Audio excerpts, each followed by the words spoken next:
Hey.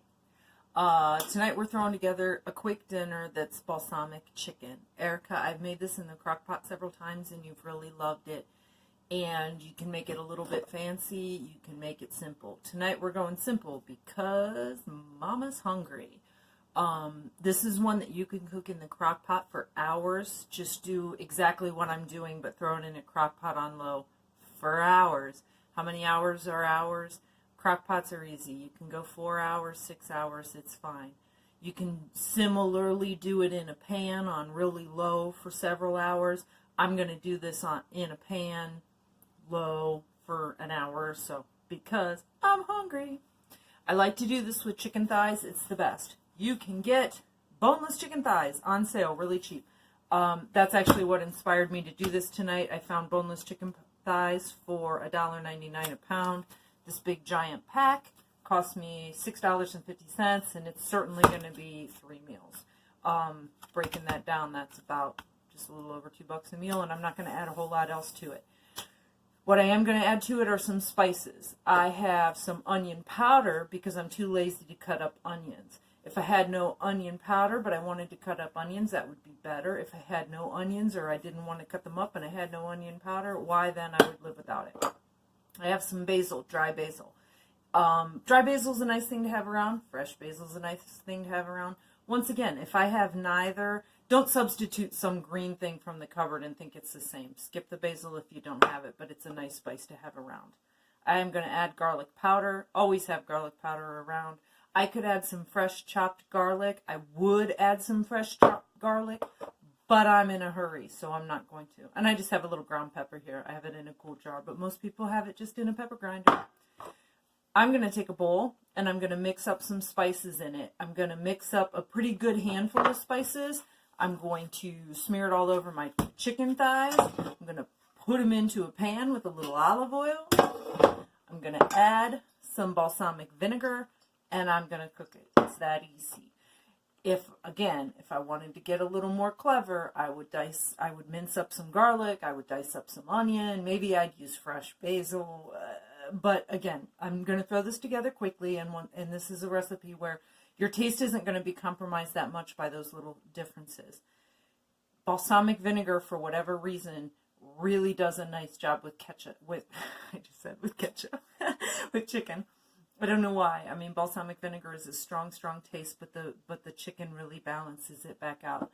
I'm going to talk just for a second about balsamic vinegar. If you go to the store and you look, there's going to be price ranges anywhere from a couple of dollars to like $40. And the day that you become a balsamic vinegar snob, feel welcome. Enjoy the $40 balsamic.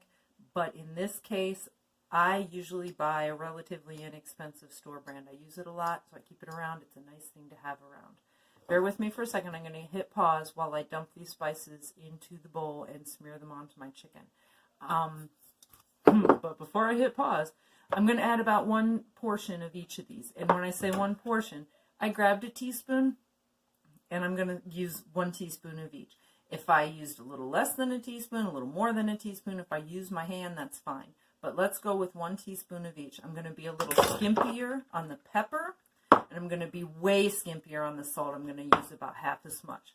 But about 1 teaspoon of onion, 1 teaspoon of basil, 1 teaspoon of garlic, maybe a half a teaspoon of pepper. Obviously, that's a pretty strong flavor. And about a half a teaspoon of salt, because who wants a ton of salt? All right, hang tight. Okay, I'm back. I mixed up my seasonings in a bowl. Again, I used about 1 spoon of everything except about half that much pepper, about half that much salt. That was garlic, basil, and onion powder. If I wanted to use a little more than a spoon, no problem. A little less than a spoon if I ran out of something, this is no problem. We're just seasoning chicken, so this isn't rocket science. I'm going to take my seasonings. I'm going to sprinkle them all over the chicken. I mentioned in an earlier video that anytime I'm working with chicken, I like to have 1 sink clean and empty so that I can throw anything disgusting I shouldn't say disgusting, but anything that touched the chicken into that sink. I cut the saran wrap off my chicken with a knife. I set that into that sink. That left me with my chicken exposed. I'm going to move the camera down here so you can see it. There it is. I had cut the plastic wrap off. Now I seasoned that side of it. Now, rather than have to take it and flip it over and do all that, I don't even have to, because I'm going to put it into the pan and I can just add the seasoning to the other side. I've taken, in this case, because I'm in a hurry, a nice big pan. I've heated it up with a little bit of olive oil. I'm going to take my chicken. I'm going to set it seasoning side down in that pan. I happen to have about 8 chicken thighs here. You want to have somewhere 6 to 8 chicken thighs for this recipe. If you have way more, double your spices. If you have way less, cut them in half. But again, you're just seasoning chicken, so the spices they're not scientifically calculated to do something amazing. Now I have those in the pan. It's starting to sizzle. I have some more seasonings. I'm going to put the seasonings on the other side of it. Then I'm going to add a half a cup of balsamic vinegar. I'm just going to pour that over the top. I'm going to put the lid on, turn it down, and walk away for 45 minutes. What do I care? Maybe I'll come back in a half hour, 45 minutes, and flip those pieces of chicken over.